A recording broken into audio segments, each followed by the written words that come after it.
So with us recently getting into the build-up for Ultimate Impact Reborn, which is coming in May, and Avengers Armageddon, which is dropping in June, I just noticed that I don't have a big spill, full story video for Ultimate Spider-Man Incursion. So I put this together so we can sit it at the top of the Armageddon playlist. So from here it can roll into Will of Doom, and from there into any of the other Captain America or Wolverine issues we cover. So with that said, if you're enjoying these videos, be sure to drop a like, subscribe if you're new to the channel, and don't forget to hit that bell up top to get all notifications. Alright, so for Ultimate Spider-Man Incursion, we start out on Earth 616, the main Marvel universe, with Miles Morales, who's updating his journal, which is something that's come and gone for Miles over the years after making his way to Earth 616 and getting settled into his new life on this world after Secret Wars. So bear with me for a moment here, because seeing Miles dust off the journal and bring it back, this makes me want to talk about a number of things, like the weird stuff we've seen happen with Miles' memories from his home world, Earth 1610, what Earth 616 means to him in comparison, and I also want to take a moment to talk about the Miles Morales of Earth 616. So bear with me for a moment here, because we covered a lot of this in other videos, but I still want to put it here because we're going to be referencing a lot of this stuff as this story continues, and I believe even more so as this series continues. But in the here and now, with Miles dusting off his old journal, his journal was a huge part of the Spider-Man Miles Morales 2018 series, with it starting out as a class project that ended up helping Miles pull his thoughts together and juggle everything that was going on in his life between being a student and being Spider-Man, having his best friend take his girl, getting kidnapped by the Assessor, who was hired by 616 Miles Morales at one point because he wanted the Assessor to analyze Spider-Man. And like we saw before, the data that was collected eventually led to the Miles Morales clone saga. So yeah, these are just some of the things Miles was dealing with and writing about in his journal at the time. And oh yeah, he also became a big brother soon after too. But all of these events are just a few examples of a number of changes that have already happened to Miles since he made his way to Earth 616, where he's had to deal with a lot of changes that have arguably been more impactful to Miles than him traveling here from another universe, which I know sounds crazy, but it's mainly because Miles' memories of Earth 1610, they're not as clear as most would think, and that's brought up in the story, so we'll talk more about that in a little bit. But among all these crazy events that Miles had gone through, between Spider-Man 2 and the 2018 Spider-Man Miles Morales series, another thing that happened that was really huge was him meeting his 616 counterpart. And we gotta talk about 616 Miles Morales for a moment here, because not too long ago someone asked me if this guy even existed. And we've talked about him on the channel before, but I still want to do a quick recap, because there's something we'll see later on in this first issue that had me like, I want to make sure more people at least have a general knowledge of who this guy is. And he doesn't show up in the first issue, but since we're talking about the new and old Ultimates universe, as well as the main Marvel universe, and taking a Miles Morales Spider-Man approach at that, I already know I'm going to be making references to him, so I just want to make sure people know who I'm talking about. So when it comes to the Miles Morales of Earth 616, in both Spider-Man 2 as well as the 2018 Spider-Man Miles Morales series, we're given these stories of how both Wilson Fisk and 616 Miles Morales were basically best friends. And this even gave us moments where 616 Wilson Fisk mentioned how Miles played a huge role in Fisk becoming who he is today. And back then, the explanation we were given as far as why we haven't seen much of this Miles Morales, part of it was because he had spent so much time in prison, but also with there being times in the past where he told Wilson Fisk that he wanted out and that he wanted to disappear with his girl Barbara. Wilson Fisk ended up taking care of that, and he made sure that there was no record of Miles Morales, which allowed Miles and Barbara to start over. But when Barbara tragically passed, Fisk went out of his way to go see Miles, so they both bonded on losing someone close. They talked about how Barbara hated Fisk and how Vanessa loved Miles, and at the time, Fisk told Miles that when Vanessa was dying, a number of scientists reached out since they knew that he would pay anything to save her, which then led to him learning about other dimensions, which eventually brought Fisk to the place where as long as he knew that there was a Vanessa out there, that was enough for him. So he encouraged Miles to think of Barbara the same way, hoping that the information would comfort him as well. This later led to Miles taking matters into his own hands in investigating these other dimensions. So he hired Taskmaster, who ended up traveling to Earth 1610, the home world of Spider-Man Miles Morales, as well as the Maker and James Hudson Jr., the son of Wolverine. And when Taskmaster told him that there was another Barbara Sanchez there, it wasn't too much longer before Miles made his way to Earth 1610. And when he came back under the alias of Ultimatum, Wilson Fisk was basically like, yeah, you like a brother to me, but I ain't calling you that. And Miles came back rocking a bunch of tech from Earth 1610. And he ended up returning to Wilson Fisk, seeking the opportunity to go back to what he knew, which was running the streets like they used to. And the last thing I want to mention without spending too much time on this is that when this happened, both Fisk and 616 Miles, they both agreed on something Fisk had said first, but they both agreed that people have to live in the world that they're made for. So yeah, I just wanted to get that out there to kind of prep the table for some of the things that we're going to get into here, because it's also a huge contrast in comparison to Spider-Man Miles Morales now, because when he looks back on everything he's been through on Earth 616, Miles now has this I'm ready for anything type of mentality. And now with him dusting off his journal and getting back into it, he mentions how more recently these are things that he would just talk about with his therapist. But at this time, with overcoming so many hurdles, he feels like he's in a place where he can handle what life throws at him, for the most part, and mainly because he's gotten so used to change over the years. And this leads to him thinking back to the end of Secret Wars, when he brought the Molecule Man, Owen Reese, a burger, and he told Miles, "I owe you one," which is something I want to come back to in just a moment. But aside from this, Miles remembers when the Maker paid him a visit, when he invited Miles to go home, quote unquote, and leave this universe with him. And like we saw at the time, Miles said no, only for the Maker to hand him a card while basically telling Miles, "Here you go, in case you ever change your mind."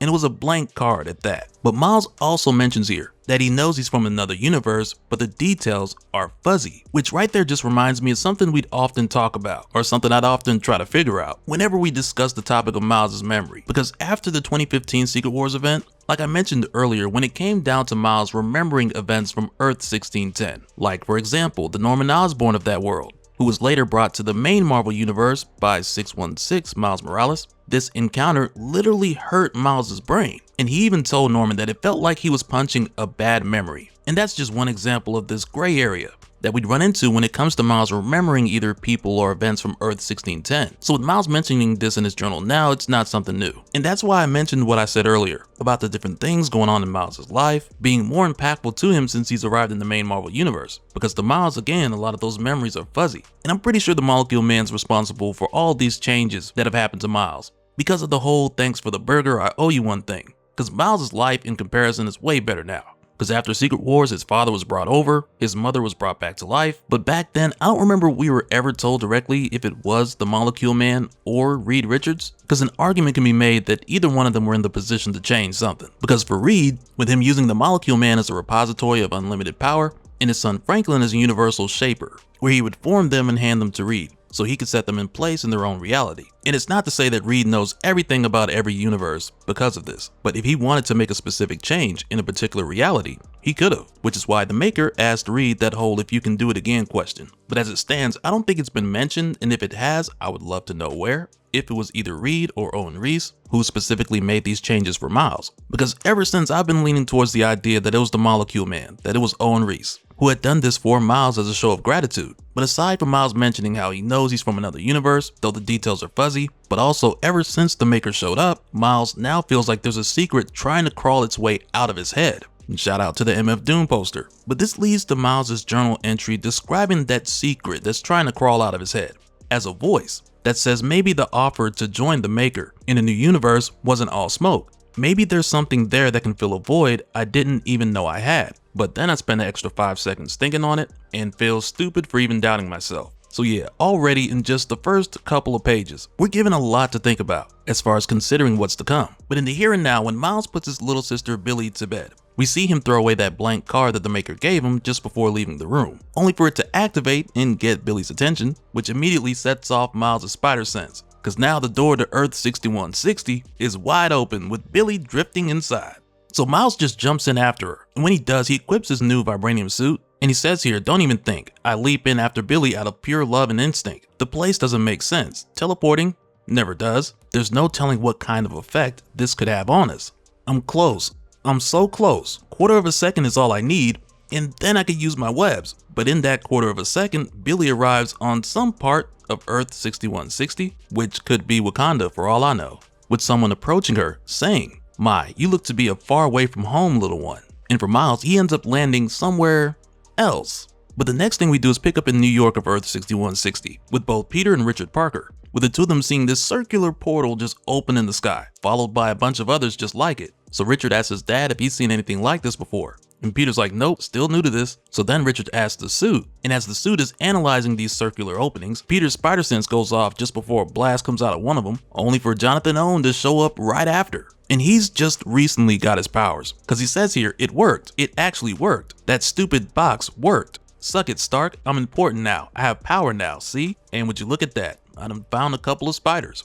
But for Peter and Richard, they don't know who the Spot is or anything that they're looking at right now. And it's made clear to them rather quickly that this dude's not a friendly. And in case you're wondering, why did Tony Stark give this guy an origin box? Just know in the here and now, the box Owen took, it wasn't for him. And we'll talk about who it was from in a moment, though I'm sure a ton of you guys will guess this, since it falls in line with Spot's original origin, which we talked about back when Carnage was basically killing the Marvel Universe. But while Peter and Richard are going back and forth with this guy, Peter tells him, hey, this is gonna sound like a joke, but there's something behind you. So that's when he turns around and he's like, what? There's more of you? As the doorway from Earth 616 opens up and Miles comes through connecting that knee. In the way that Miles is moving, because he's been doing this for a long time, and he has past experience from fighting Spot, so he's just ready for all this.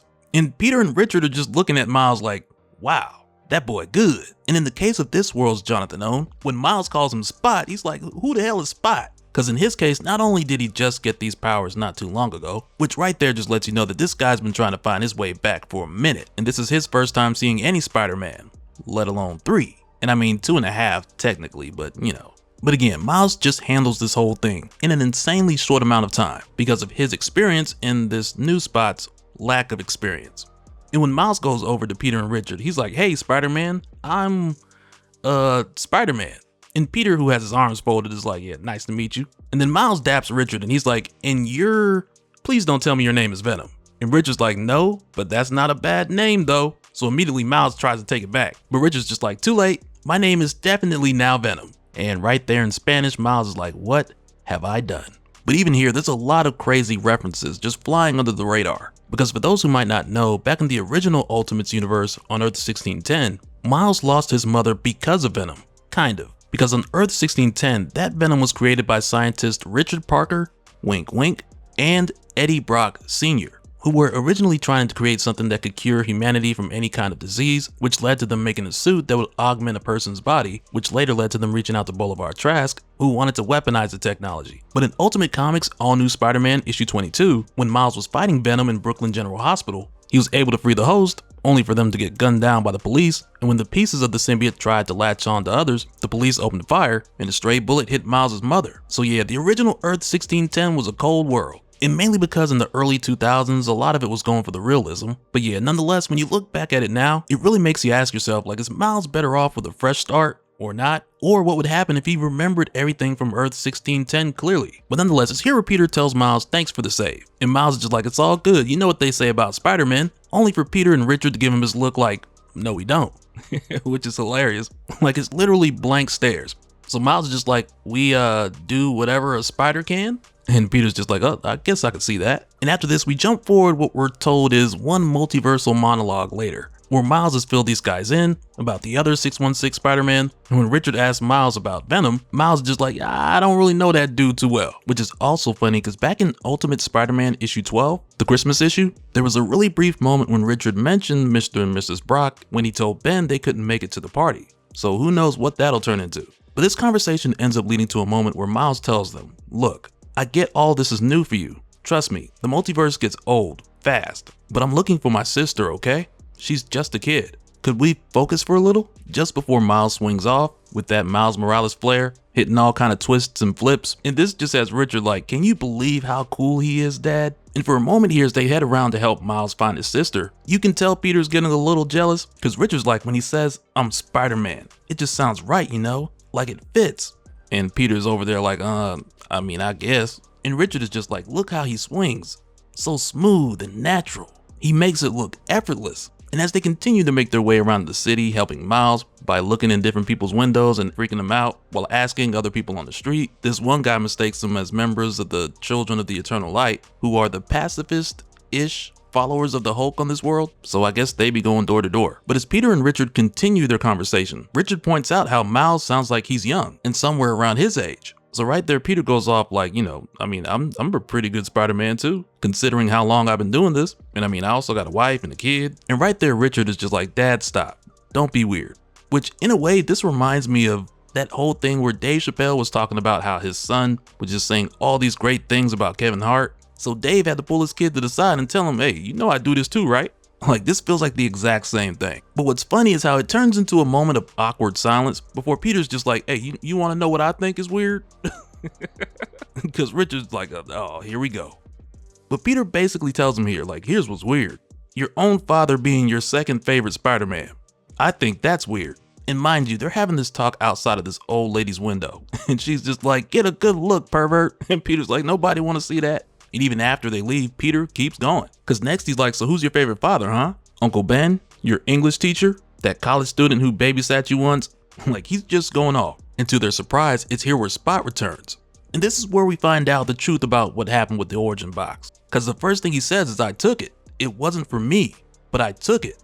Tough luck, Tyrone. Which right there lets us know the origin box he took, it was supposed to go to Tyrone Johnson, so he could become Cloak, which makes sense since the original Jonathan Ohm from Earth 616 got his powers in an accident from trying to reproduce Cloak's powers at the request of the Kingpin. And Ohm goes on to say, it made me somebody. You can't get rid of me. I don't come out. And that's when he's like, you know what? The name Spot, it really ain't that bad. But at this point, Miles is just like, bro, can't you tell that we've moved on? Read the room. So once again, Miles takes down Spot with little to no effort, while Richard's over on the side like, wow. And Peter's just like, And right after this, we find out the different members of the Makers Council, as well as Hand and Director Fury, they're all either informed or they sense directly a dimensional incursion of some kind, where even in the Hulk's case, he's told this is city technology, the unmistakable teleportation signature of the Maker himself, which is a pretty huge deal considering the Maker's locked in the city right now. But individually, this leads to the different council members making their assumptions as far as what they think it could be, whether it's actually the Maker who escaped somehow, or some weapon he'd left behind,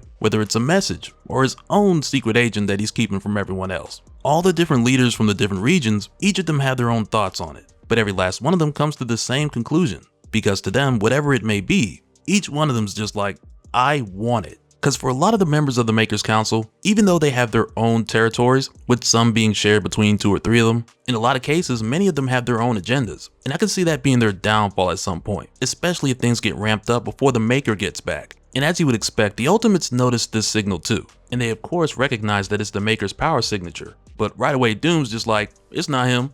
So Tony asks like, okay, well, what are you basing that on? And Doom tells him chiefly that we're all still alive, which is a very valid argument. So Cap tells him he's gonna send over 2 of the Ultimates to go in and check it out. But when Tony sees the 2 that he's sending, he asks Steve if he's sure, because this could be pretty important. And right there, Cap tells him they can handle it. Plus, they're practically local. But back over with Peter and Richard, who are continuing to freak people out. Eventually, Peter's like, we gotta stop doing this. Because if they keep looking into all these different people's windows, people are gonna start to get the wrong idea about the whole Spider-Man thing. So he tells Miles here, and he just refers to him as Spider-Man because they all haven't made it to a first name basis yet. But when Peter's like, hey, Spider-Man, you can tell it's still weird for Peter. But he tells Miles here, since they've been looking around for a long time, how they've attracted a lot of attention and the cops are probably on the way. And he starts to go into the whole idea of the bad people on this world who are looking for guys like them. And right there, Miles is like, so come and look then, just before he goes into camouflage mode and continues on his way. And this just has Richard asking his dad, can you become invisible? And he's like, that's so cool. And you can just tell in this moment that Peter, he's going through it. But he catches up with Miles and tells him, look, it's been hours. If she were in the area, we'd have found her. Why don't you crash at our place tonight and we'll start fresh? But Miles just stops him right there and he's like, Crash, that's my sister, man. She's 11 months old and doesn't know a single person in this universe. Look, you guys do you, but I'm not gonna stop till I find Billy.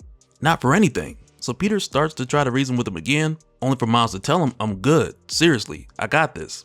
So Peter goes on to do what I think most fathers would in his position, because he's like, even though he doesn't like it, him and Richard will just come back and check on Miles tomorrow. So Richard hits Peter with the, but Dad, and Peter tells him it's a school night and it's past his bedtime, which of course embarrasses Richard in front of his new favorite Spider-Man. And just before they leave, Richard shakes the mess out of Miles' hand while telling him it was so cool to meet you, Spider-Man, before swinging off and saying, I wonder if I could become invisible, which I really hope Peter didn't hear, because I got a feeling Peter ain't getting no sleep tonight. He's just gonna be staring at the ceiling while thinking about how he's his son's second favorite Spider-Man. And as Miles continues to look for Billy, he uses his camouflage again so he won't attract any attention. But while he's searching, he comes across a small group of hand agents, who again, Miles doesn't know anything about, but he can tell just by looking at them that these are guys that he probably should stay away from. So from here, he leaves the roof of Cornerstone Pizza to make his way and swing across the bridge to Brooklyn, with Miles hoping to find Billy in an area that might be more familiar, though again, she's only 11 months old. so it's not like she can get around, let alone tell somebody where she lives. But Miles is basically desperate at this point, so he makes his way out to their address in this universe since he doesn't have any kind of other lead, only to find that she's not there.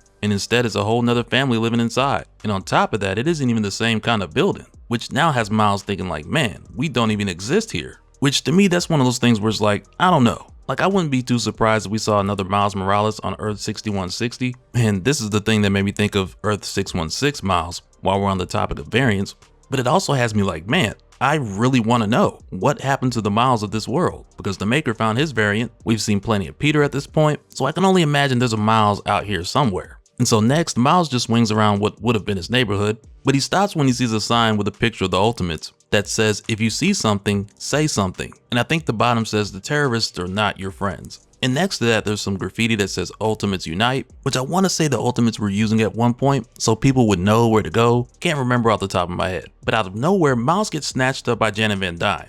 And she tells him, a lot of people are looking for you, you know? Everyone's worried. They figure you can only be here for one of two reasons. Are you here to destroy the world or save it?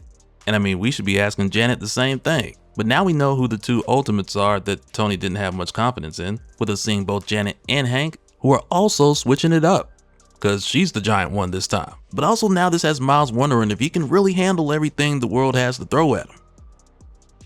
Alright, so coming back, this picks up weeks after what we saw in issue 1, when Miles and his 11-month-old little sister Billy inadvertently traveled from Earth 616 to Earth 6160 when Billy activated the Maker's invitation. And with Miles trying to find his sister by searching in New York and looking in places like their home on this world, it soon after led to him getting snatched up by Janet Van Dyne and Hank Pym. But what Miles didn't know is when he landed in New York, his sister landed all the way out in Wakanda, where she was soon after found by someone who we didn't see at the time. And this is where we come back, which again is weeks later, where we find Billy in Wakanda with Ororo, Eric, T'Challa, and Shuri. And just to be clear, before we go any further, I gotta say I'm pretty sure this is happening before where we're at currently in the Ultimate Black Panther series, because this dropped just before Ultimate Black Panther issue 18, which dropped in July. But even with these two issues releasing so close together, I can only imagine this happened before Eric sent Storm to go with T'Challa, back when T'Challa was like, okay, I'm going on this mission to investigate Dark Vibranium, while Eric stayed in Wakanda as a general to take care of things while T'Challa was gone, which on the flip side is what T'Challa suggested. So yeah, as of right now, I'm not sure exactly when this fits into Ultimate Black Panther, but I'm sure as this continues and we make our way closer to Ultimate Endgame, which is dropping December 31st, as we move closer to that point, I imagine the timelines for the tie-in will make more sense, because the main issues are following real time. But either way, even with that said, I'll let you guys know as it comes. But in the here and now, with Billy just popping up in Wakanda, on one hand, with there being so much going on from the start of this series, T'Challa's basically like, of course a baby just slipped into Wakanda, because their attention and their resources have been spread in different directions for a while. But with Billy being here for weeks, Shuri's had the opportunity to run scans, and though her scans are incomplete, she notices that the residual energy that she's picked up from Billy match those of the Maker. So that has T'Challa like, okay, so this is a weaponized baby. Only for Shuri to tell him no, not a weapon, but something different. And that's what Shuri tells him here. The energy readings more closely resemble a teleportation algorithm than a weapon of war. It's tied to a more prominent and sophisticated energy signature, but my team has yet to fully decrypt the information. And even here, Eric is more so with T'Challa, because he's like, the Maker and his forces are known to be inventive in their terror. Are we sure it's not a weapon? But at this point, with T'Challa seeing the layout of what Shuri's team has put together, this just has him like, no, Killmonger, I believe my sister is right. These readings do not behave as weapons would. It would appear closer to portal tech, which now, you know, begs the question of what purpose this portal technology was meant for. But I also want to kind of just throw in here the fact that this group that we're seeing, it's the same people from the inner circle that T'Challa put together back when he first learned about there being spies in Wakanda, which would also include Queen Okoye, though she's not here at the moment. And I bring that up just to say that things aren't as secretive here as they would have been in moments like this in the Ultimate Black Panther series, and I just imagine that's because Dennis Camp is writing this story, with it serving the purpose of bringing Brian Hill's Black Panther story into a place where more of these individual Ultimate series are going to start coming together. Because for a long time, some of them, and mainly thinking about Ultimate Black Panther and Ultimate X-Men, they felt like they've been on an island of their own. So with that said, I don't want to be too critical too early on, because as long as this story manages to build a bridge between the different characters before Ultimate Endgame, then I'll feel like it served its purpose. And I just want to put that out there. But aside from that, with the question being asked, what purpose does this portal tech serve? At first, Shuri's like, well, I don't want to jump into any conclusions. Like, she doesn't want to confirm anything because her and her team still need to do more research. But T'Challa's just like, now's not the time for hesitance. So Shuri just tells him the teleporting energy is just the first piece of the puzzle. And she goes on to say, I think this is not a weapon, but rather an invitation. Or perhaps a key. Which has Storm asking like, okay, an invitation to what? Or a key to unlock what? Which for T'Challa, he doesn't believe in either case it can be something good. And that's when Shuri responds saying, I can't say for certain just yet, but I believe it'll be used to unlock new beginnings. And right there, with hearing Shuri's theory, this is just one side of the coin because we quickly find out that other people are thinking of this differently. Because right after this, we go to Janet Van Dyne with her saying, Doom and Iron Lad think she might be able to let the Maker out of his chrono quarantine early. And as she goes on to speak to Miles here, she says, which means your sister could be the key that unlocks the end of the world. So of course Miles gives her this look like, come on man, before he says she's only 11 months old. Because at this point, they've made their way to Rwanda, just outside the Wakandan border. Because remember, in the last issue, Tony and Doom picked up the Maker's signal, so it makes sense how they were quickly able to find Miles and his sister, so they know for a fact she arrived in Wakanda. And for good reason, Miles is just like, this has been taking too long. He's asking if this thing can go any faster, because again, all in all, it's been weeks since Miles and his sister arrived here, so of course he's terrified for her safety. But also throughout this, we get a look into the thoughts of Hank Pym, which right now is him just thinking about Miles and how he feels bad for this kid, coming from another world and trying to find his sister. And for a moment here, Hank's thinking like he could relate to that. And we'll come back to what he means by that in a little bit, because things go deeper as this continues. And I really like how it's done, because as Janet and Miles are talking here, there's a moment here where she gets on Miles' case for not sitting still for the past few weeks, where during that time they had him sitting in a studio apartment in Trenton, New Jersey, but Miles would always leave whenever he saw someone was in danger, which then led to him eventually being called the New Jersey Spider-Man. And there's a moment here where Miles is even like, I'm the friendly neighborhood Spider-Man, what do you expect me to do? So Hank is like, I don't know, watch TV? And that's where Miles is like, man, this universe ain't even got Crunchyroll, what am I supposed to watch? And that's where Hank asks him like, wait, you use sushi as TVs in your universe?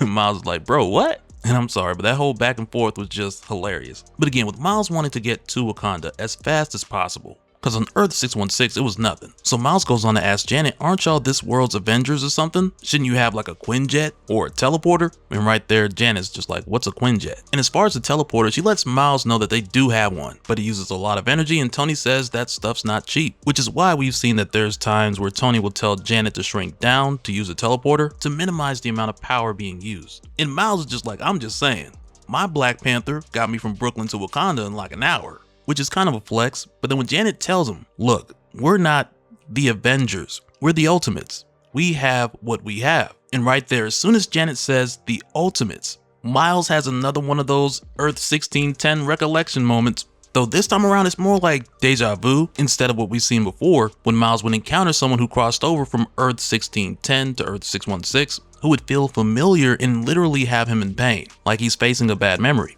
And I went way more into depth on this when we covered issue 1, so I won't go too far off the deep end here as far as Miles' history on Earth 1610 and what happened during Secret Wars, but to see this happen again on Earth 6160, it's kinda crazy. But to take it a step further, when Miles has this moment, he gives Hank this look that has Hank like, wait, is it just me? Or is he looking at me funny all of a sudden? Like he knows something about me I don't? Looking at me with, is that disgust? Because really, in comparison to the Hank Pym of Earth 1610, the original Ultimates universe, where Miles, the Maker, and James Hudson Jr. come from, to put it mildly, that Hank Pym was a dog. Like for example, there was this time when Janet and Hank had this huge fight that started because Hank was jealous of Janet's friendship with Steve Rogers. And at this time, not only did Hank put his hands on Janet, but when Janet shrank down, his knee-jerk reaction was to use a can of bug spray. But then things got real interesting like 3 issues later when Captain America found out and hunted down that Hank Pym almost like he was Batman. And I'm not just talking about using the satellite to find Hank Pym, because even after he found him, Steve beat the brakes off of Hank only to then tell him to go giant-sized, just to make it somewhat of a challenge.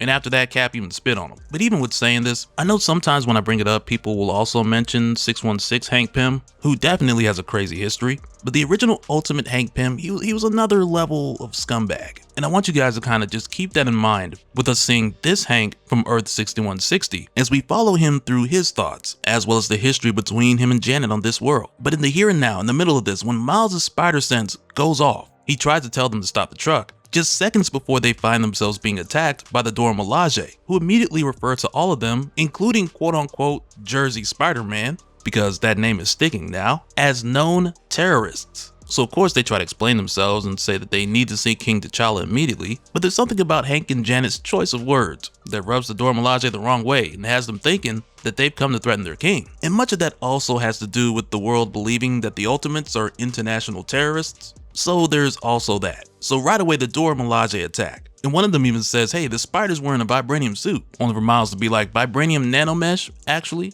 But who's counting? But I always think it's funny anytime we see the Dora Milaje go straight into attack mode, because right away it makes me think of that song where it's like, kill my enemy, die by fire, die by fire, because they really not playing out here.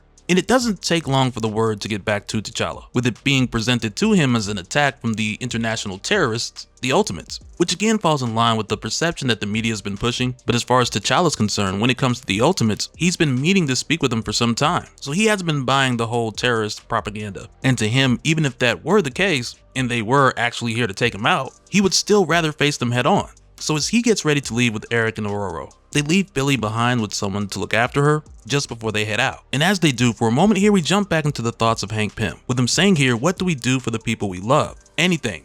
We do anything. We cross universes and continents. We brave strange alien landscapes. We fight kings, armies, and monsters, even if we hate it, even if we're afraid. Afraid of what they'll do to us, afraid of what we'll do to them. At this size, my perceptions are useless, so my helmet starts translating. That's how I know Janet is, at this moment, 4 stories tall and single-handedly holding off a small army, and that Miles is making short work of the wall. But beneath their feet, there's another small army, and they listen to me. They speak in smells. My helmet translates speech into a complex pheromonal signal. I used to have nightmares about dying ants screaming in pain. I actually tried to apologize to them once for the millions I'd killed. Stupid. Even with the helmet, they didn't understand the concept of forgiveness, or guilt for that matter. So I stick to the simple things. Swarm, bite, consume. But just as they're finishing up here, a storm hits, with it being the all but subtle arrival of King T'Challa, Storm, and Killmonger. And T'Challa tells them here, Ultimates, your attack on the sovereign kingdom of Wakanda has been interpreted as an act of war. If you do not stand down, you will face the full military might of the most advanced nation on Earth. And Killmonger just has to add on to it, with him saying, no sudden moves, fluid extrusions, changing in size, or mass. And that just has Miles like, hey, yo, like time out. But no, he tells him like, wait, because he wants to talk to T'Challa for a moment, because all Miles wants is his little sister back. But when we head over to Billy, we find out that the woman who was watching her, she's actually a hand agent, which isn't a complete surprise, and I mean, in the here and now, yes. But we knew from Ultimate Universe 1 year in that Nick Fury had multiple hand agents planted not just in Wakanda, but around the world. So it's crazy to see this one not only show up, but also grab Billy and report back to the Beast helicarrier and tell them that she has the key to the city in her possession, which just confirms that Fury and the others want to use her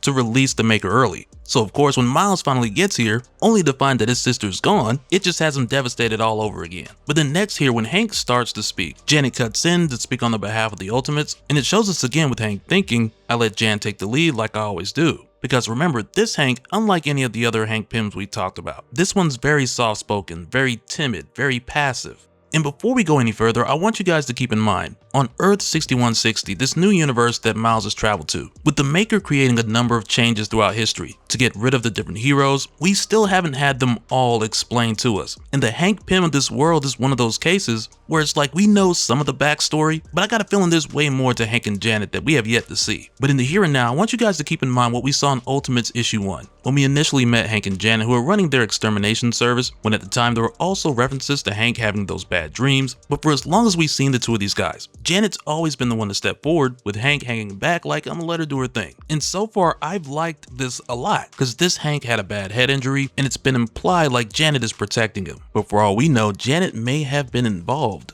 with what caused Hank to be this way. And we'll talk more about that in a little bit, because in the bigger picture, there has been quite a bit of dark foreshadowing around these two, like the whole thing with the Ultron extermination device, which is kind of hilarious because that's Ultron's line when he does his ultimate in Marvel Rivals. But also around this time, if you guys remember, when Tony recruited Janet and Hank, as soon as Hank saw Tony, he was sweating bullets, and he started saying things to Janet like, you know I'd never hurt you no matter what. But at the time, this is how we found out that Hank had already seen the origin box that Tony gave them so they could be Giant Man and Wasp. And Hank hid this from her because he didn't want Janet to know some of the details that he learned from Tony in that message pertaining to who Hank would have become. And the crazy twist at the time was learning about his head injury, which left him with irreversible brain damage. It was made clear in the message that the Maker was responsible for it. And I want you guys to keep all of this in mind as we move forward, because in the here and now is Janet's taking the lead, where she's basically talking about strategy with T'Challa and Storm as far as what their next move should be, with Janet prioritizing the war as opposed to just going after Miles' sister. But right now this still focuses on Hank, with him saying, "I let Jan take the lead like I always do. Sometimes, like now, I hardly recognize her." A little over a year ago, we were two exterminators from Jersey. Now she's shaking hands and exchanging strategy with kings and goddesses. The truth is, she'd probably be better off without me. Sometimes I think about leaving, just disappearing without warning one night, doing her a favor, but I'm not strong enough. I love her too much. I've loved her for as long as I can remember. Literally, her face is my first memory. When I woke up in the hospital, she was right next to me, lying in the hospital bed, tears streaming down her face. That's my origin story. Life before that face is vague. The man I was supposed to be. I was supposed to be some kind of genius. That's who she fell in love with. This brilliant guy. I'm who she got stuck with. As we see Janet helping Hank read something that says, "I can't go back to yes," and she helps him out here telling him it says yesterday, as he goes on to say yesterday because I was a different person then. And after that, present day Hank goes on to say, "But she stuck with me anyway. She stuck with me through everything. Through the weakness, the fear, the lying, the denying, the truths I couldn't face, and the choice I tried to take from her. She stuck with me, so I'll stick with her through anything." Just like Miles won't stop until he finds his sister, at least until one or both of them are dead. So yeah, the here and now, after hearing present day Hank's thoughts, and comparing that to everything we know about his history with Janet, with his accident being caused by the Maker, as well as the information about Janet working with Director Fury, at the time when we first covered this, I was like, oh yeah, Janet was in on it. Because that was before we got Hank and Janet's full origin, along with the introduction of Ultimate Vision and so on. And for a while, I kind of feel like that's what Dennis Camp wanted us to believe, to make it seem like this Ultimate Janet was worse than even the Hank Pym of Earth 1610. And I want you guys to let me know in the comments what you think, because I think this whole situation is dark no matter how you look at it, because there's no clear villain between the two of them. But aside from this, the next thing we see, it just makes Janet look even more guilty. Like she's not beating these allegations. Not yet at least. Because like I mentioned before when we were focusing on Hank, in the here and now, Janet, she's talking to T'Challa and Aurora about strategy. And right now, she is suggesting that whoever's taken Miles' sister, they're long gone. And again, she frames it like, oh, we need to focus on the war and not just Miles' sister. And the reason why she's doing this is so that the hand agent who's taken Miles' sister and who is clearly not long gone would be able to get away without them pursuing her. So yeah, Janet. But speaking of this hand agent, she doesn't get that far, because as she's making her way to the rendezvous point, she's stabbed through the back by the ultimate Silver Samurai, who's working in service of Emperor Sunfire. So yeah, going forward in Ultimate Spider-Man Incursion, this is getting ready to bring in the characters we've seen in Ultimate X-Men. And I also have the Ultimate X-Men playlist in the description below for those of you who want to see what's going on in Hino Kuni with the newly formed team. Alright, so in our last talk, we left off with the Silver Samurai of Earth 6160 taking Miles' little sister, Billy, from Wakanda at the service of Emperor Sunfire in Hino Kuni, which is this universe's Japan. So Hank, Janet, and Miles got a ride from a Wakandan ship to head there and look for Billy after using Wakandan tech to track her energy signature. But as soon as they got there, Miles just ditched Hank and Janet so he could pull out all the stops and find her himself, because it's already been 2 months since him and his sister arrived in this universe. So as you can imagine, Miles is ready to find his sister and make sure she's safe and get home. And now throughout this, we also get these moments where Miles mentions how this universe is so familiar yet so alien, and how things just feel off, like this universe was built on spite, which is a crazy accurate assessment. But also, the longer that Miles is here, the more he starts to remember about his old universe, Earth 1610. But on his way here, Miles ends up running into 2 of the actual X-Men of this universe, Nico Minoru and Mei Iragashi, who are currently looking for the Children of the Atom cult, but Miles isn't sure what's going on, because for a moment it sounds like someone's in trouble, so he just goes stealth mode and watches them from above. But now if you need to get caught up on some more of Ultimate X-Men, I have a playlist in the description where at this point we've covered at least the first 6 or 7 issues, and at the time I combined like 2 or 3 issues in a couple of the videos so we could get to how these kids formed their X-Men team and how they came to the point of calling themselves the X-Men, which for the most part was May's idea, the one here with the white hair, who also goes by the name of May Storm. And with her coming up with the name of X-Men, she basically thought it would be a cool name for their secret society. But between these two, May, she has similar powers to Storm of Earth 616, though not nearly as powerful. And in Nico's case, she's very similar to Nico Minoru of Earth 616 as far as having magic-based powers, but in this case, we haven't seen nearly as much with this Nico in her use of the Staff of One, which is a magic artifact that's been passed down through her family, that she can transform from a magic staff back to a magnifying glass and vice versa. But for the ultimate X-Men, the knowledge that Nico has, which has been passed down from the witches in her family through things like her grandmother's research journal, this is what's given her and the others the most information pertaining to what's going on in this world, with much of it dating back well before they were born. And it's the combination of this journal and the staff, where for the staff it works as a bit of a guide to either show them where to go or take them where they need to go, and it also doubles as a weapon. But as Miles is watching here, Nico's staff starts to glow, which sets off his spider sense, and after that it's not long before the wind tells May Storm that they're not alone and where exactly Miles is. So after that, she uses her powers to clear the leaves from this tree. So Miles just comes out of stealth mode and suits up. But just based on May and Nico, seeing Miles appear out of thin air and then just jump down from this tree, at first this has Nico like, oh, it's a ghost. And May's like, nah, it's just some boy. But then Nico's like, even worse, a demon boy.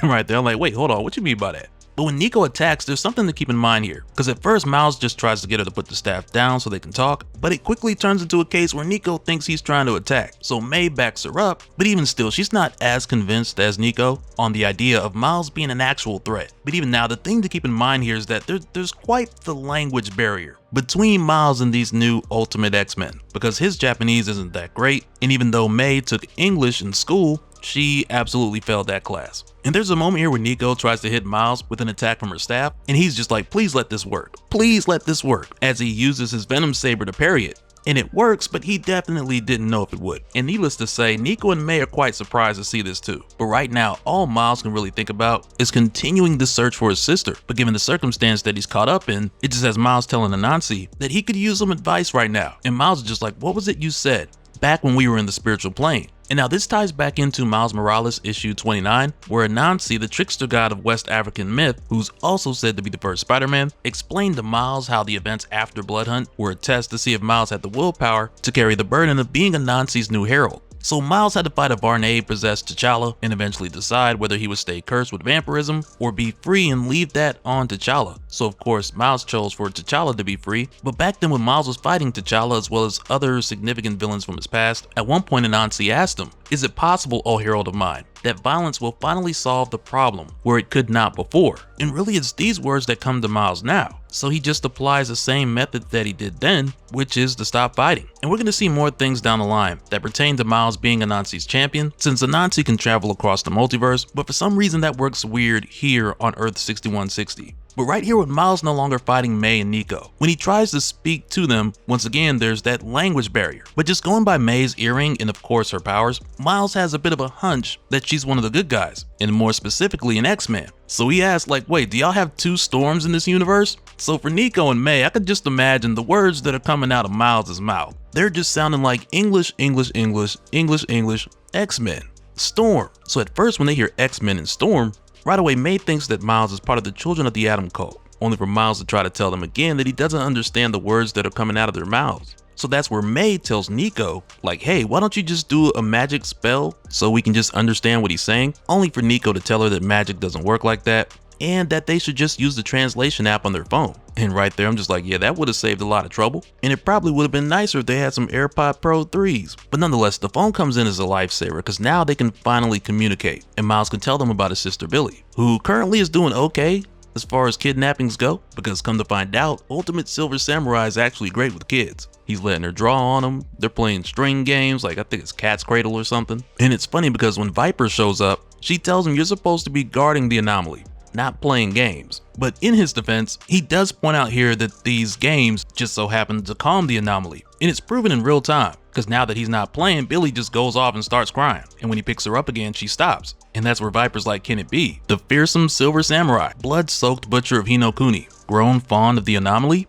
So then it's here where he asks Viper what his cousin wants to do with her, with his cousin of course being Emperor Sunfire, who's also in the Maker's Council, along with them, after the three clans had made an alliance a long time ago. But make no mistake, Emperor Sunfire, he's definitely the head honcho around here, and Viper works very closely with him because instead of most people speaking to him directly, he'll often communicate through her. But while they're here, suddenly they get a FaceTime call from Emmanuel DaCosta, the Black King. And now in his case, much like we saw with the other members of the Maker's Council, when they all noticed that something had arrived, and they all wanted it for themselves, DaCosta's now calling because he wants to strike a deal so he can take the anomaly. And it's really bold because this line is supposed to be exclusive to the Sun Emperor, but DaCosta doesn't care about that. So at first he tells them to name their price, but when Viper doesn't go for it, he then switches it up from an offer to a threat. Because in the bigger picture, Viper and the others have had Billy with them for weeks, and they haven't figured out how to use her. So DaCosta's like, look, you guys are in way over your heads. I have experience with gifted children. I fund this school. Then he starts to mention his son, and it's like, well,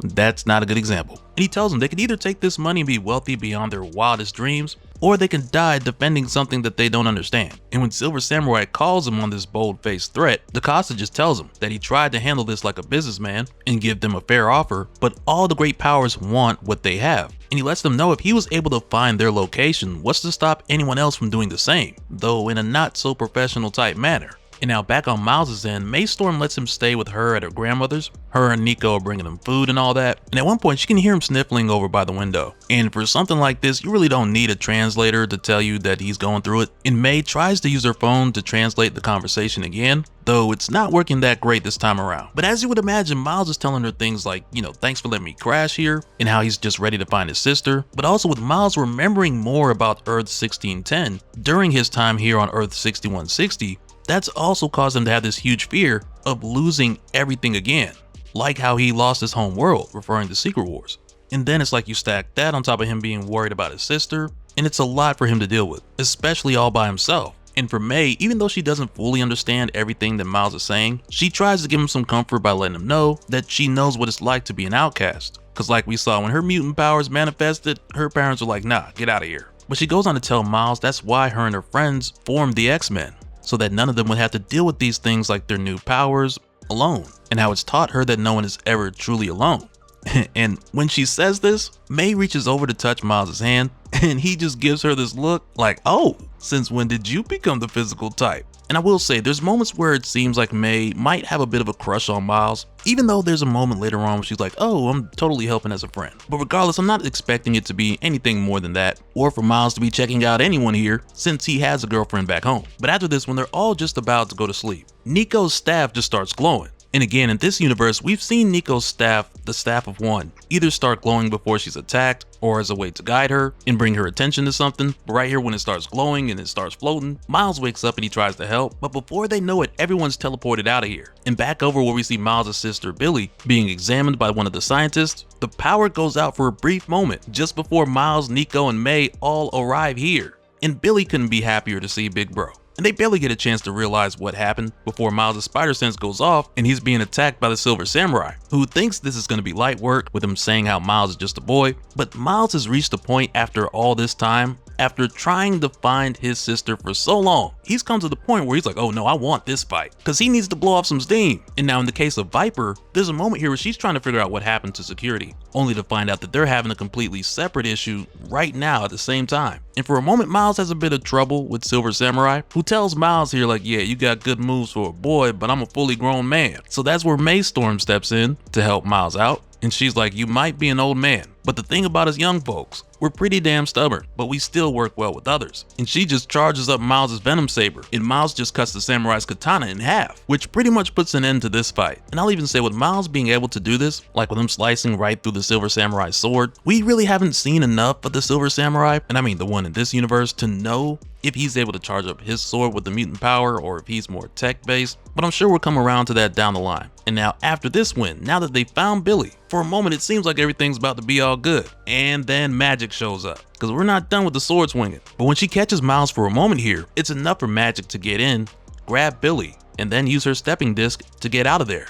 Which for Miles is just like, oh man, now we're back to square one, with Magic taking Billy to the Eurasian Republic. And the fact that she knew where to go, this is 1000% because she was given the intel from DaCosta, and he charged her a steep fee to give it up too. Like, the amount that Magic and the others had to pay was like half of the GDP of the Eurasian Republic. Like a crazy amount, as if he weren't already filthy rich. And the thing is, with DaCosta, we know the whole messed up situation between him and his son, where Emmanuel will siphon his son Roberto's power through a blood transfusion, but that's not just exclusive to his son, because he's doing the same here with a young mutant named David, who's one of the students from Emmanuel's school, who we know from the Ultimate series, Emmanuel will handpick the kids from the school, so he can draw from their blood and use their gifts. But in this conversation with Ileana, there's a moment where she asks Emmanuel what's his real ambition and why he didn't want to take the child for himself. Because the idea has been this whole time that each of the different groups in the Maker's Council, they all want to use Billy to free the Maker and perhaps gain favor with him so they can sit a bit higher than everyone else. And that's just what most of them believe the other group's motivations are. So it makes sense that Magic is curious about why Emmanuel wouldn't just take this opportunity for himself. But in response, he frames it as if he's just a businessman who sits on the sidelines. A simple businessman. And of course, Magic is just like, okay, yeah, I doubt that. And at one point, Emmanuel tells her, you Russians are so untrusting. All those years of communism, you never got the hang of trade, did you? Just before he goes on to ask her what her and the others are planning to do with the anomaly. But Magic's just like, yep, that's none of your concern. And she ends the call. But just after, we find out what DaCosta is really up to. Because at this point, he's used 4 pints of David's blood. And Emmanuel admits that he was a bit greedy with it, but he also finds it intoxicating to always be the smartest person in the room, which is why he was speaking to Viper, Silver Samurai, and Magic as if he was so much smarter than them. All the while in those moments, he's working on borrowed intelligence. But as it turns out, Emmanuel has been manipulating a ton of these events, like Silver Samurai intercepting Nick Fury's spies, Miles and the others making their way to the Silver Samurai, so it would be easier for Magic to just swoop in and take Billy. So it's like Emmanuel has been setting all of these events up so that he'll collect the prize in the end. And following this, for the next issue, we pick up with Miles and Maystorm, who've now made their way to the Eurasian Republic. And at this point, Miles admits that he can't quite get a grasp of this place, as far as Earth 6160. And he's like, this place is off, it's hostile, and honestly, just weird. And part of that could be the whole thing with Miles' memories of his home world, Earth 1610 coming back, as far as what he considers to be weird about Earth 6160. But nonetheless, he is at least glad that he's made some friends here like Maystorm, who's come along with him to continue to try and find his sister. And even though Nico didn't come along for this one, she did let May borrow her staff to get the two of these guys here and hopefully help them like it did last time. But with May and Miles making their way through the Eurasian Republic, there's a moment here where May's like she wishes Nico's staff could have taken them somewhere warmer, and Miles only understands some of what she's saying since she's speaking Japanese and the translation app that they're using isn't perfect. But he picks up enough of it to tell her like, hey, it's not Nico's fault Russia's cold, though he does wish his suit was insulated a bit better. And May's basically like, oh, I'm just getting on Nico because it makes me feel warmer. And as they continue next, they're hit with this freezing cold gust of wind that ends up revealing to them a cabin nearby. So the two of them make their way there, hoping that it's empty so they can warm up for a bit. And as it turns out, it is empty, but there's no heat. And that's where May's like, let me see what I can do. And she just warms up the air inside. And I'm sure some people are getting ready to ask, well, why didn't she have a pocket of warm air just following them the whole time? And I mean, that would have been nice, but that would have taken way too much out of her. Because it's a rare case when you have a mutant like Cyclops, whose eyes would literally open portals to the punch dimension to emit his concussive blast, which wouldn't cost him any energy. But I want to say as of recently that's been changed to where now his body just metabolizes sunlight, and that's how he produces the energy for his beams moving forward. But yeah, for anyone who's wondering why couldn't May just change the weather for as long as she wanted for the whole time that they're here, yeah, that really wasn't much of an option. But now that they're here, there's a moment where May asks Miles about the Storm that he knows, and he's like, I've only met her once, but in my universe, she's like the mutant. She's one of the strongest mutants. In fact, folks even call her a goddess. She's nice too, but also kind of scary. I bet y'all would hit it off if you ever met. So now May really wants to meet her. But even still, Miles can't help but to worry about his sister and think about how much he misses everyone back home, especially Tiana. And when he shares this with May, she asks Miles if that's his girlfriend. So Miles is like, yeah, she's always held me down, supported me through so much. Being away from her, I don't want her to think I just left. So that's when May's like, for someone else, I don't think she should worry about that. You're not very good with girls, but the idea is sweet. I'm happy to be here helping as a friend. I'll do my best to get you back to everyone. But for now, May suggests that they should turn in for the night, and Miles agrees, so May whips up another warm air pocket before they hit the sack. But because of everything that's on Miles' mind, he can't remember the last time he got a good night's sleep. And the fact that it's 30 below out here, that's not helping either. And speaking of the temperature, it's here when Miles spots this spider right above him, where he's basically like, wait a minute, that's not right. Not in this kind of weather. And just before it speaks, saying to him, do you not recognize me, my champion? With this spider being none other than, you guessed it, Anansi. And Miles goes from a "what are you doing here" to a "where have you been this whole time" to even asking if this is another one of Anansi's tricks. And his response to Miles here is very interesting, because he tells Miles here, "My powers are still weak in this universe, my champion. A web so freshly spun does not allow Anansi to extend his full reach. But yet I persist, sweet spider." And I gotta say, the thing that's so interesting about this, with Anansi mentioning a web so freshly spun, referring to Earth 6160 and his ability to access this universe. And I say it's interesting because when the Maker arrived here and he started using time travel to change events, to create this ideal world for him without superheroes, aside from us knowing this, there's still a lot that we don't know about this world prior to the Maker arriving here. And I can't help but to think that there's possibly details here that we'll never know, or it could be one of those cases where we get this crazy reveal at some point in Ultimate Endgame, where we're all just blown away by what's been sitting under our nose this whole time. And I mean, that's just something that I've been thinking, but in the here and now, when Anansi mentions this, it sounds like it's tied to the changes that the Maker had made, but we'll have to wait and see if more comes from that. But nonetheless, Miles asks him if he's here to help him find his sister and get them back home. And he tells Anansi like, "Dude, I've been here for months. Like, can you help me, please?" Only for Anansi to tell him, "Even this task I cannot do." And Anansi goes on to say how with their connection to this world being too new for him to extend his touch, there's not really much he can do right now. And even though this may be hurtful for Miles, it'll eventually make for an exciting story. But Miles is just like, "Man, I don't want a good story. I don't want a trial or to be tested. I just want to find my sister and go home to my family." But for Anansi, even though he's not able to directly help Miles in this situation, first he just tells Miles, regardless of what happens, he'll be at his side. And even though the road ahead's gonna be tough and there are gonna be moments of doubt and defeats will be suffered, which Miles understands, but he's like, it's still hard though. And Anansi tells him, "Such is the great burden of life, my champion. Never fear such challenges. Do, as you say, whatever a spider can." Which from here leads to the final moments that Anansi has to speak with Miles. So he tells him here, "It seems my time upon this web has reached its limit. A most curious world we find ourselves in. Yes, a most interesting story indeed. Fear not, Lil Weaver. I chose you as my great champion for a reason. You have strength beyond strength, resolve beyond resolve. Kawaku Anansi may be the god of tricks, but never a liar shall he be called. Go well, my Spider-Man, and remember, this song is sung by a chorus of more than just one." And so of course all of this talking is woken up May, but when she asks Miles what's going on, he just tells her, "Oh, it's nothing, it's the wind." But you can tell by her reaction that this isn't helping the ghost boy allegations. But nonetheless, she doesn't think much of it, and Miles lets her know that they probably should get some sleep, because he has a feeling that tomorrow is gonna be a busy day. And now as soon as we head over to the next day, the first thing we see is a ton of Captain Britain's Black Knights and specially trained war giants who have just about all been slain by magic. And she's talking to Captain Britain during all of this, because she's like, "Really, Henry? I'm hurt you didn't come yourself." And I mean, of course, to us, it's obvious that he sent these guys here to take the anomaly, which is Miles' baby sister, Billy. But Henry Duggery, Captain Britain, he just denies it, because he's basically like, "Oh no, Magic, I'm the one who's hurt. This wasn't my doing, this was a rogue faction." And Magic just stops him right there like, "Yeah, right. A rogue faction of Captain Britain's Black Knights. Your own personal guard, with enchanted weapons and fully trained war giants." Like, yeah, okay. And even when he tries to lean into the lie further, saying how it had to be a rogue commander with a desire for glory,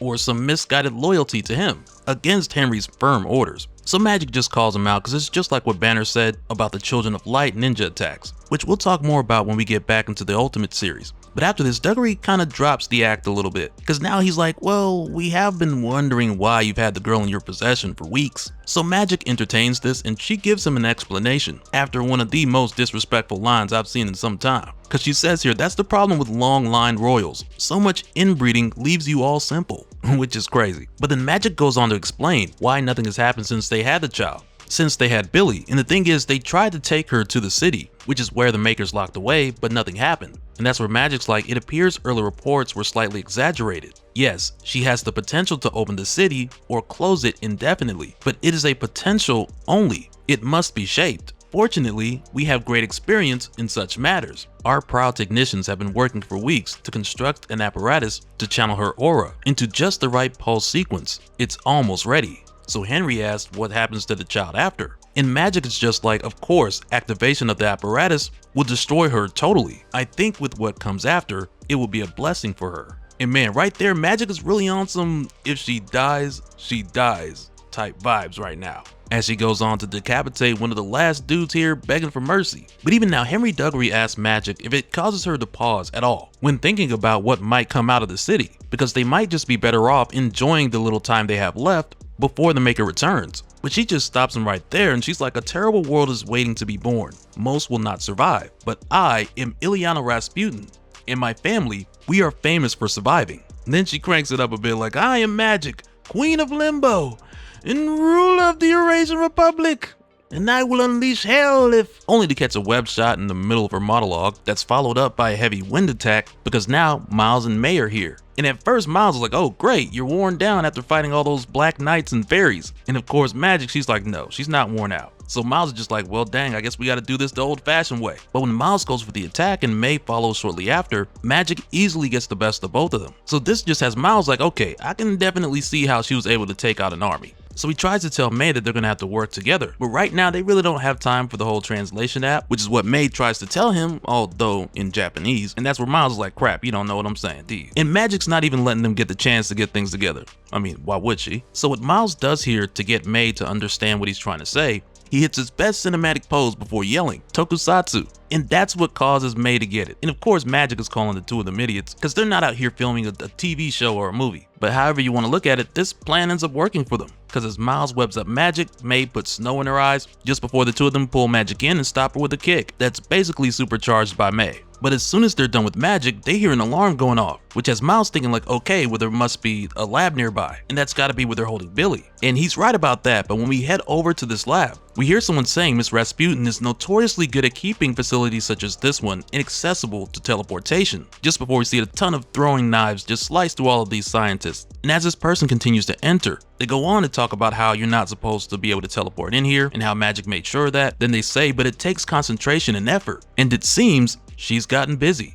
Lucky for me, because as it turns out, this person is Emmanuel DaCosta. But this time around, he's leeching from what appears to be Blink and Longshot, with him using Blink's teleportation to get in and Longshot's probability manipulation for the rest, which is a crazy combination. But also from what we've seen in this series as well as the Ultimate series, it just goes to show that Emmanuel DaCosta is using the kids at that school as a way to just snatch any powers he wants when he wants. And in some cases he even describes it as a type of high. And I gotta say, that in itself in a way makes it even more unsettling once DaCosta gets his hands on Billy, because now it's like, dude, you better not harm a hair on her head. But now that he has her, he uses Blink's power to take them all to the city. As he says here, I've been patient, but even I have my limits. Now let's bring this protracted negotiation to a close, which from here prepares us for what's said to be the grand finale at the Maker's doorstep.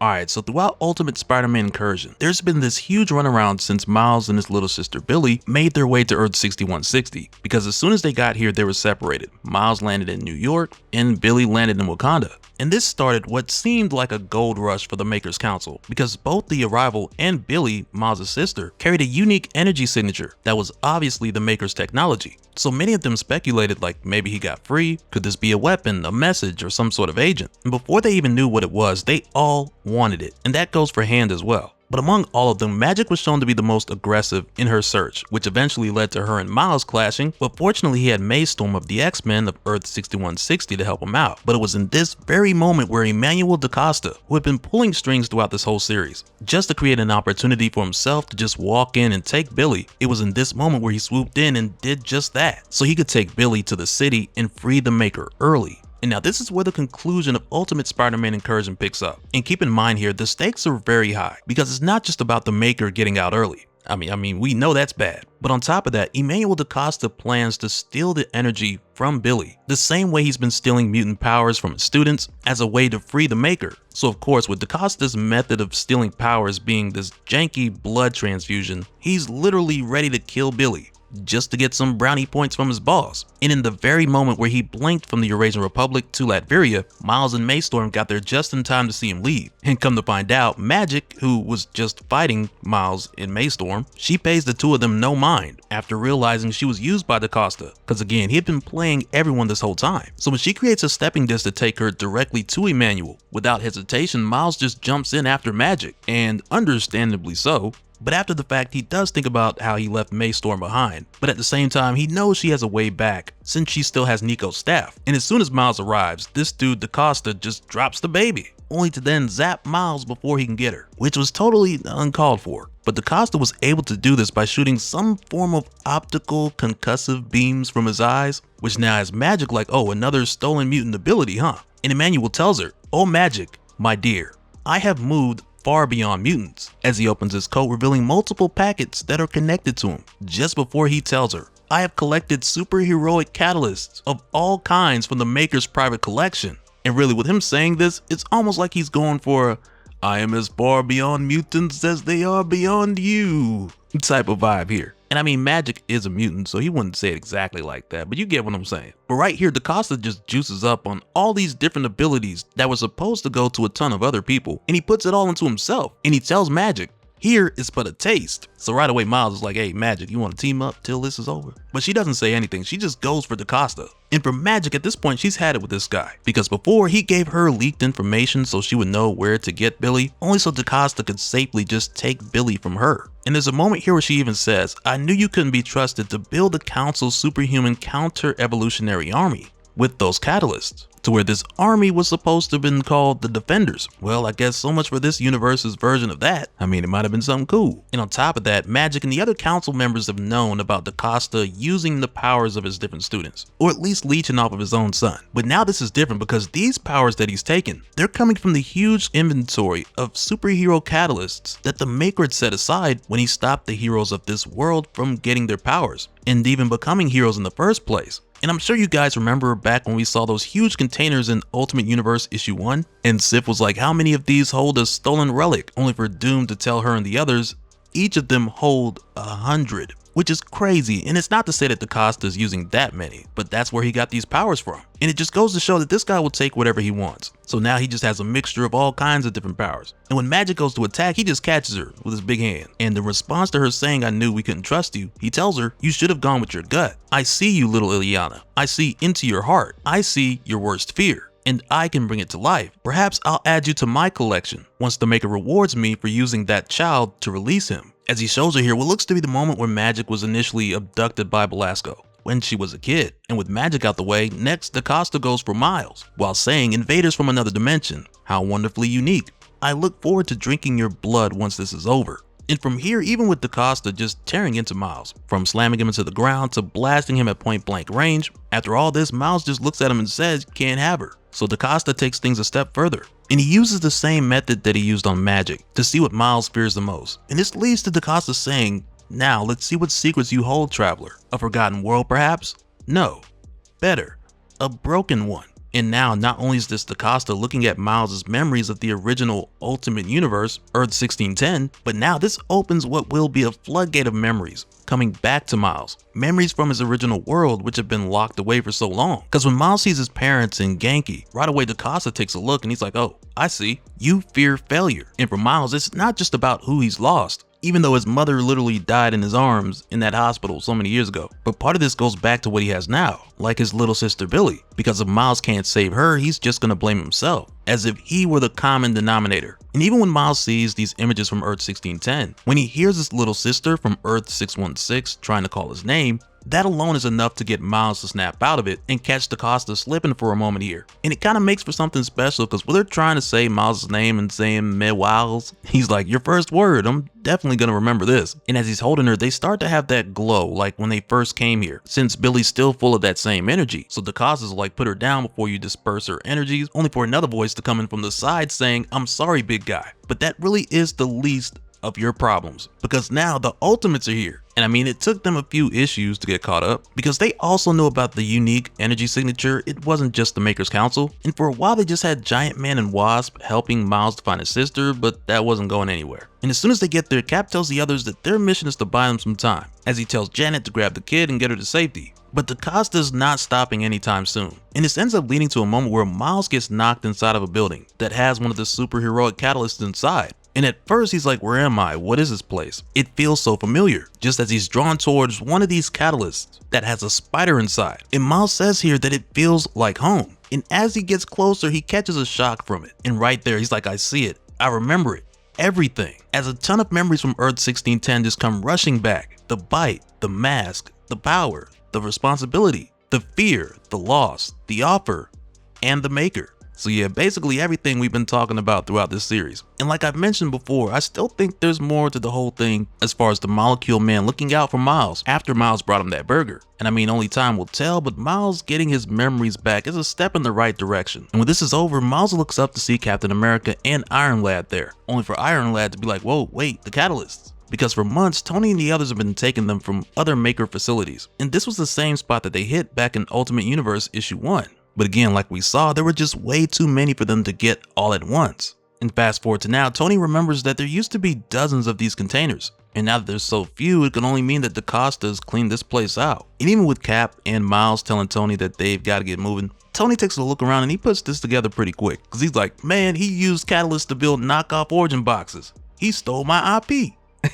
He copied my whole flow. Then he points out here that the catalysts that are left, they were too unstable even for DaCosta to take the risk. So at first Cap was like, all right, let's take them. We gotta go. But then Tony's like, no, even that's too risky. Because if the council builds an army with these, it's over for the Ultimates. And eventually Miles is just like, I can take them. And he tells him, I'll just take them back to my universe, to the Avengers. And he's got to explain to them for a moment how the Avengers are like the Ultimates over there, just so they can get it. And at first Tony's hesitant because he's like, this is our problem or our mess. But eventually Tony, along with Steve, both agree that this is the best option they have given the situation. So that's where Tony boxes up what he can grab and Miles webs it up like a backpack. But as Captain America is radioing out to Giant Man, asking him how's it looking out there, Giant Man's like, okay, we got this bout wrapped up. And just before he gets zapped on the hand and DaCosta gets away. And I'm telling you, it almost seems like every time Giant Man comes out for one of these missions, he's catching some hurt. And I mean, at least it wasn't a Hulk this time. Well, not exactly. And about at the same time when DaCosta dips out of there, Magic comes too and she leaves as well. And you can just tell that she's not going to let this slide, which in a way you could say is part of the fallout from Ultimate Spider-Man Incursion, because there are quite a few things that have taken place throughout this series that are going to send shockwaves through Earth 6160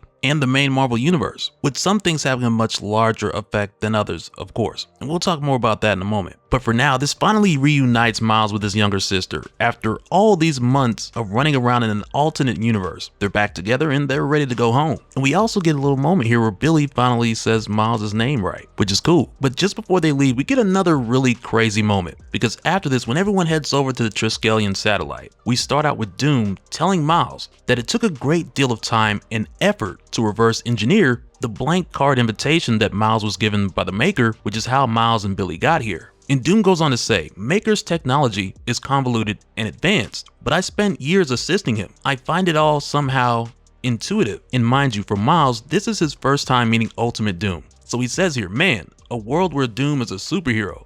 That's crazy. And that's where Doom is like, wait, you have a Doom in your reality? And Miles tells him where I come from. Actually, both places I come from. He's one of the world's greatest villains. In Ultimate Doom, he knows little about Earth 616. All he knows is what he's taken the time to look at from the Maker's files, which isn't often because his attention is usually demanded elsewhere. So when Miles tells him that the Doom on both of his worlds were villains, Doom asks him, do you have a Maker as well? So Miles tells him, kinda, I'm pretty sure my original universe is where your Maker came from. And that just has Doom like, what? You know the Maker's true origin? And Miles is like, yeah, it all came back to me here. I must have buried it in the memories or something. I had this whole other life in a whole nother universe. We had our own Spider-Man, our own X-Men, our own Fantastic Four. We had our own Ultimates. Not Avengers, but Ultimates. I guess that means it was more like this place. And now hearing this just has Ultimate Doom like, Morales, you know how the Maker came to be? Oh my God. Do you know how long I've known this man, been tortured by this man? Like, Doom is legit. His mind is blown. And when he asks Miles if he knows how the Maker came to be, Miles is like, yeah, of course. In my first universe, he started out as a hero, but things took a turn. He took a turn, created the city, tried to take over the world, almost succeeded. He said he was trying to perfect it. And now with what Miles is saying here, he's referring to the Children of Tomorrow. And if this sounds very familiar, check out my coverage of Ultimate Invasion, because back when we saw the Maker first arrive on Earth 6160, a lot of what we saw him doing here, he's done before. And I made a ton of those comparisons at the time. And I have that link in the description if you're interested. But yeah, Miles is like, he tried to take over the world and almost succeeded. He said he was trying to perfect it. Anyway, good luck with him. From what I remember, he's one nasty dude.